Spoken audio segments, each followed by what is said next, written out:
Well, I've been doing a lot of business travel lately, and I've been feeling very, very stressed.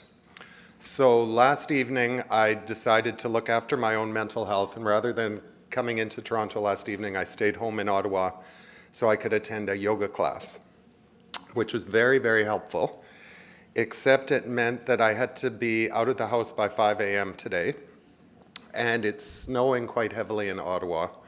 So there was an accident on the parkway, meaning that I just barely made my flight time, which wasn't a problem because my flight was an hour delayed. So I literally walked in the door here 5 minutes ago. So my 90 minutes of relaxation are completely gone. And what's more, on the way I planned to kind of review the presentation on the plane and discovered that I forgot to bring it with me. So pretty much everything that can go wrong is, and I'm a bit worried that the day might continue that way. So if anything else goes wrong, please help me. Okay? So if this turns into a panic attack, is there someone here who knows how to help me? A show of hands. One person. Okay. There's a few people who can help me if I have a panic attack. That's great. I hope I don't.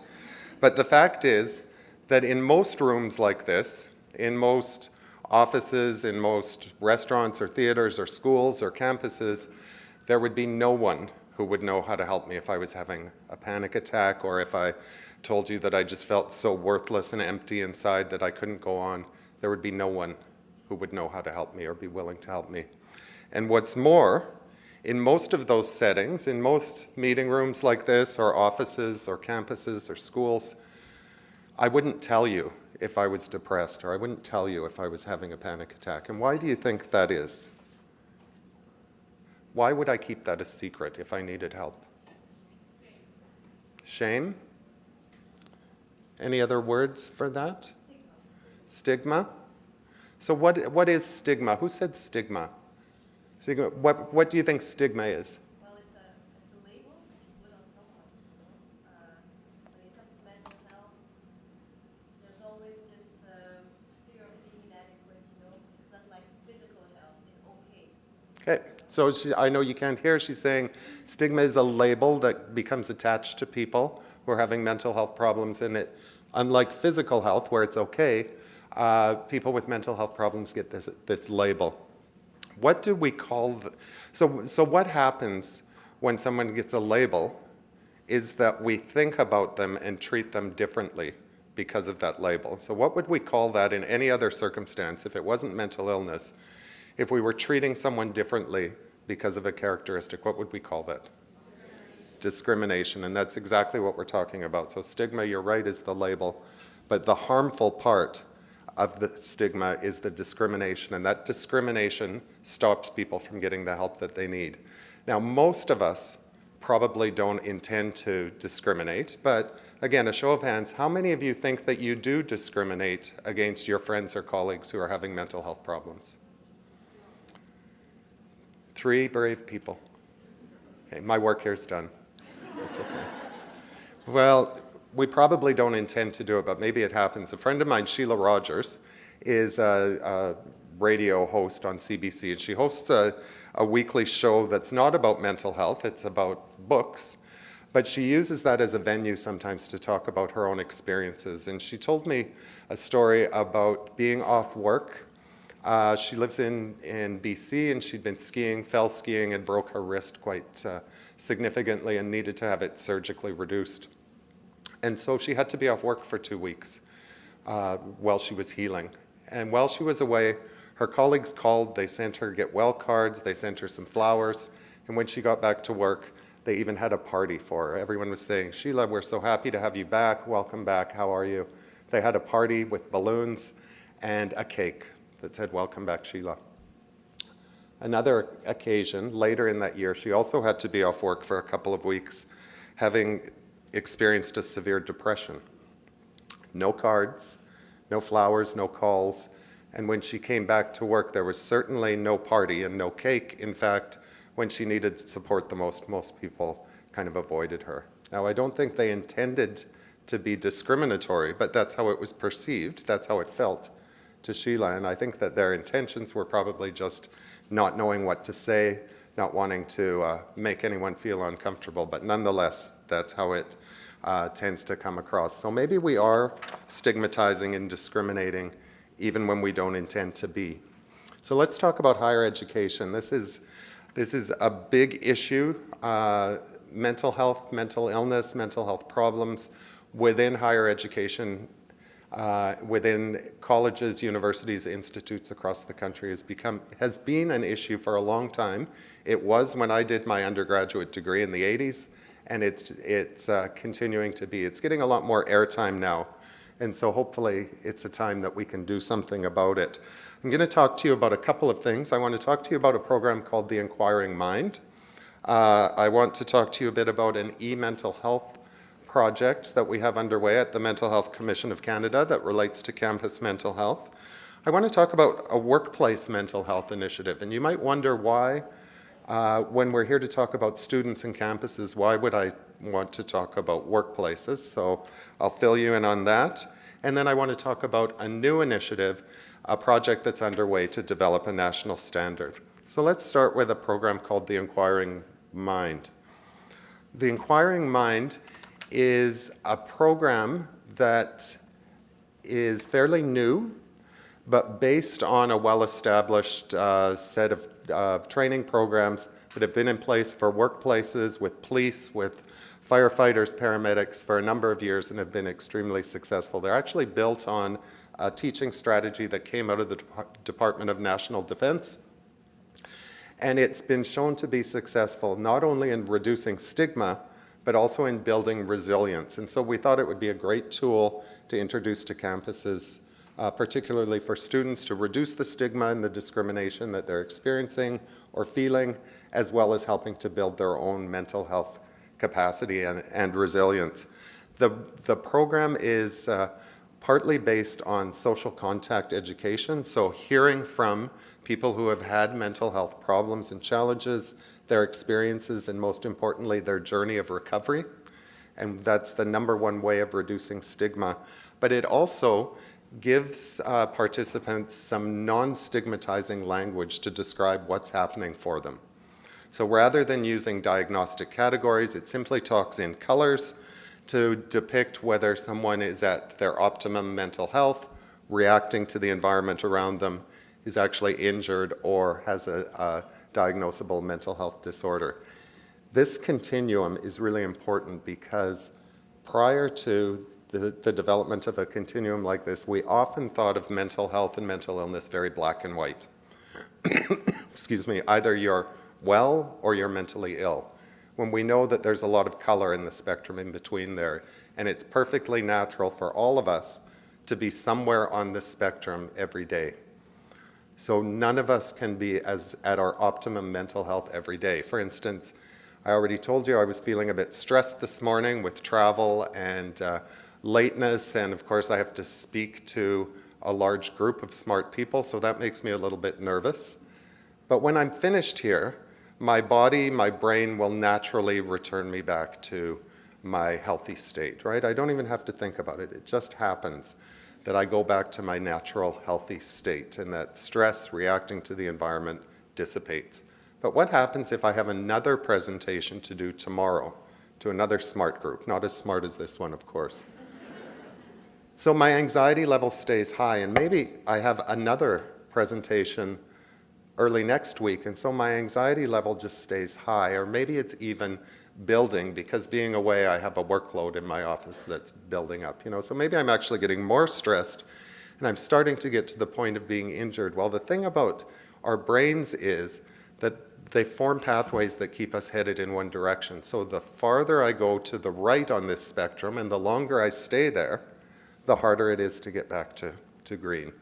So this program helps us understand where we are on the continuum, how we're reacting to the environment around us, and most importantly, teaches some very simple cognitive behavioral skills to help promote moving back to the left, to help promote getting us to the greenest that we can possibly be. And we call them the Big Four. They're fairly simple things. Anyone can do them. I'm not going to tell you how to do them because there isn't time here. You actually need the course, but they are simple things They're actually the same techniques that Olympic athletes use to maximize their performance.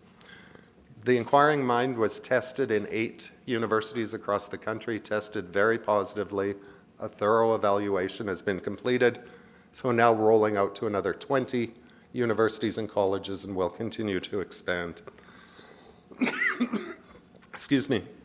I want to tell you just a little bit about an e-mental health project. I'm not going to go into a lot of detail on this because our research lead, Dr. Peter Cornish, will actually be here tomorrow speaking to you. But this is a project that initiated at Memorial University in Newfoundland. It's a stepped care model of care that's augmented by apps and online tools for self-help and guided treatment regime with a therapist. This came out of a campus, Memorial University campus, and using this strategy of stepped care, they were able to eliminate any wait list for waiting for services. So all new students coming in requesting or needing some mental health services were able to get an immediate assessment, and based on that assessment, move to the step in the care process that was most appropriate for them. So much, much more rapid access than was previously available. Because it works so well, we've now partnered with the government of Newfoundland and are spreading this to 17 communities across Newfoundland, soon to be spread to Nova Scotia as well. So taking what worked well on campus and making both the apps, the tools, as well as the strategy and the stepped care model available to primarily youth throughout those provinces. How many people do you think called in sick to work this week because of a mental health problem? Take a guess. How many people called in sick to work because of a mental health problem? Would it surprise you if I told you 500,000 people are missing work this week because of a mental health problem? That's a lot of people. That doesn't count students who are missing class. It doesn't count people who have left the workforce entirely because of their mental health problem or illness, and it doesn't count people who drug their ass into the office anyway, even though they were really not doing well and were not working at their potential. So because of that number, we developed a model, a tool called the National Standard on Psychological Health and Safety in the Workplace. You can see it here. It's a real standard. It was developed in partnership with the Canadian Standards Association and has given employers a set of tools and guidelines to look at all of the factors, and there are 13 of them, to look at the 13 factors that affect employee mental wellness within the workplace and be able to positively address those factors. So it's not what we often see as the one-shot deal. We'll put up a mental health poster or we'll have a helpline. It looks at all of the 13 psychological factors that impact employees, which includes not only policies, although policies and employer health programs are part of it, that's not completely it. It looks at workload, work-life balance. It looks at empowering employees to have a voice in their own work.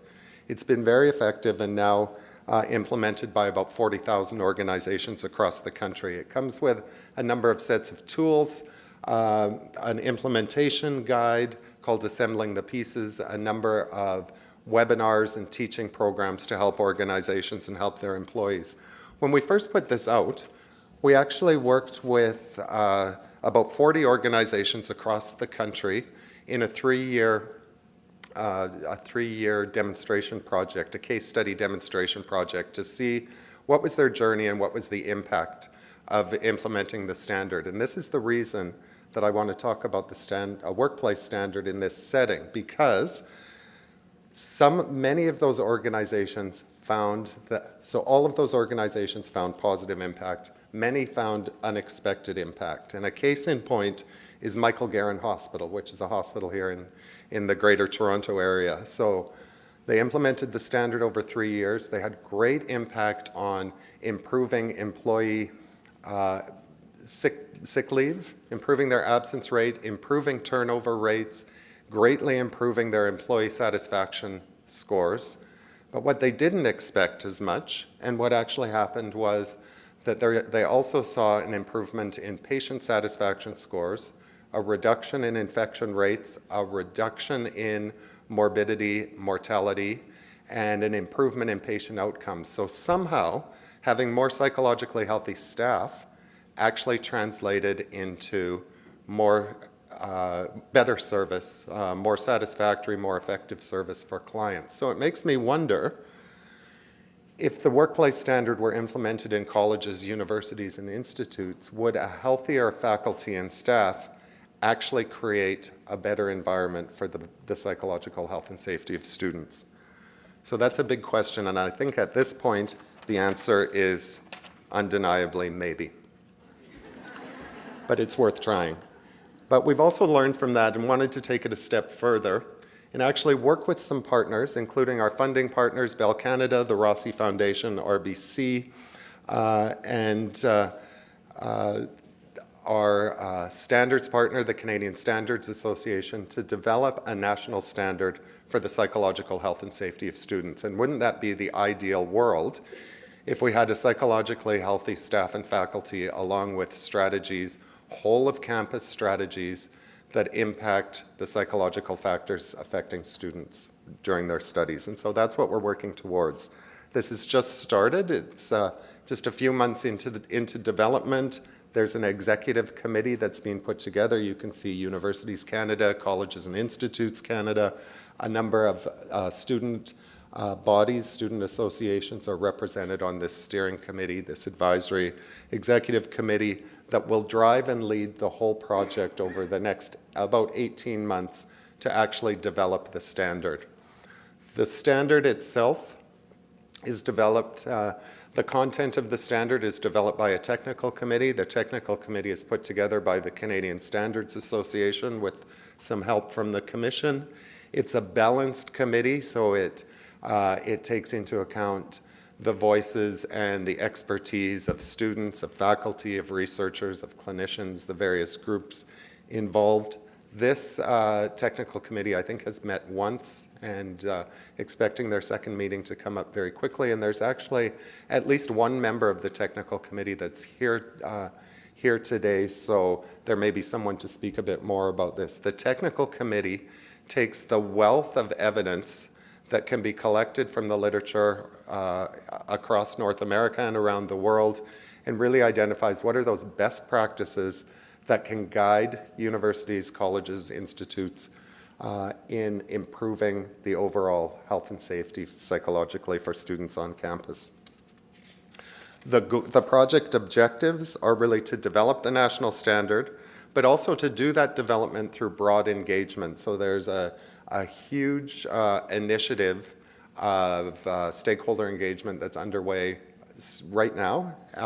And starting very soon, there's actually an opportunity for you to get directly involved in that engagement. There will be coming up, it may actually be up on our website already, a call for proposals, because we would like to have grassroots, small, on-the-ground groups of students, faculty, whomever is interested, be able to hold their own consultations, far more granular and far more dispersed than we would be able to send staff and facilitate those consultations. So we have a kind of a package, toolkit of how to go about it, holding that consultation, that engagement session, and we've got a little bit of funding available so that you'd be able to rent a room and maybe even buy a coffee while you're there. So if it's not up yet, I believe it is up, but come to the Mental Health Commission of Canada website, take a look at that, and if you're at all interested, this is a great opportunity to become engaged, and we're really hoping that some of those unique groups or some of those smaller groups that are within the campus population will be able to make their voices heard through this mechanism. We will also provide throughout the course of the project some implementation tools, probably an implementation an implementation guide, as well as some kind of audit tool so that campuses can look at their indicators of success once they're developing that. So don't hesitate to come to our website. There's lots of information that's there, available, lots of tools and webinars and guides that are available on the website. I'd encourage you to take a look. And throughout the course of our journey with campus mental health, the wealth of information that's available there will certainly grow. Our email address is there, so if you have specific questions, don't hesitate to use that and the team will get back to you. And with that, thank you for your attention, and I would be very, very happy to take some questions. I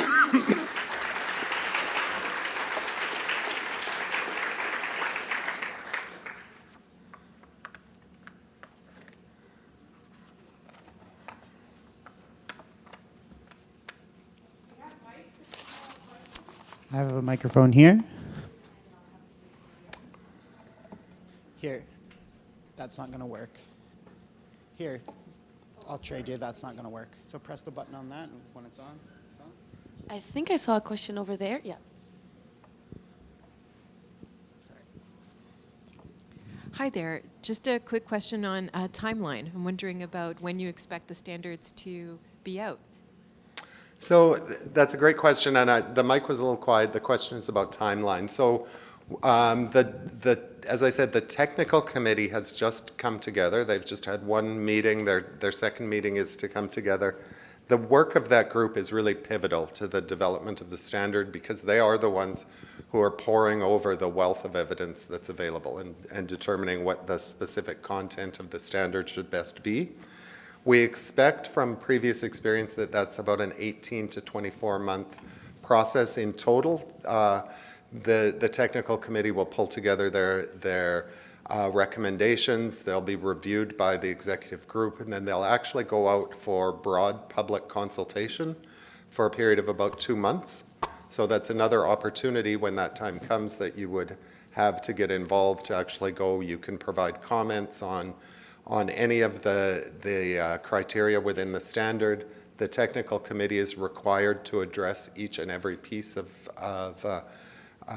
information that comes in through that public review process. And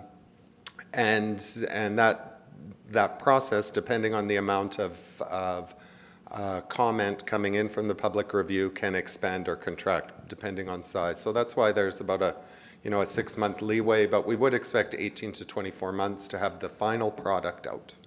Yeah. And what would be the motivation for campuses or the requirement for campuses to implement these standards? That's a great question. Every campus and every student leadership, every academic leadership group will have their own reasons, their own motivations, I think. As we've talked to deans and presidents across the country, we know that mental health, student mental health is high on the agenda for virtually everyone. An interesting anecdote, when we went through this process with workplaces, we asked CEOs of organizations in the beginning, what's your motivation? What's making you want to put the effort into implementing the standard? And almost all of them told us that there was an economic reason. They wanted to reduce sick time, they wanted to save money. 3 years later, we asked them again, will you continue with the standard, and what's your motivation to continue with it?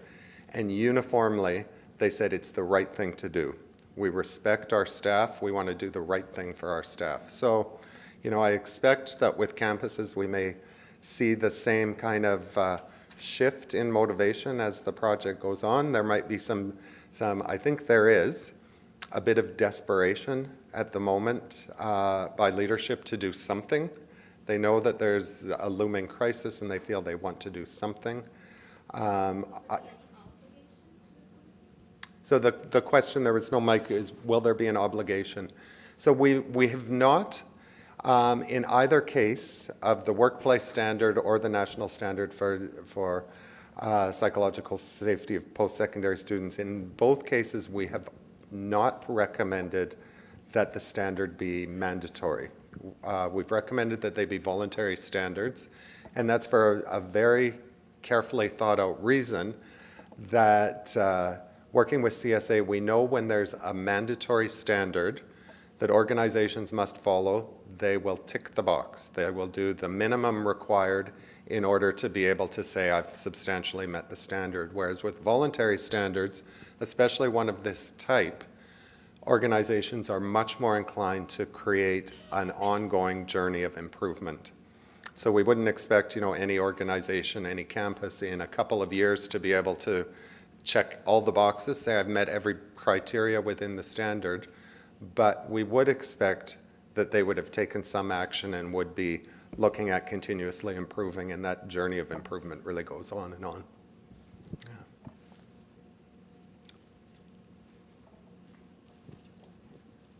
And I think that's it for me. And here I am. I'm safe. I survived. Nothing else went wrong. Thank you very much.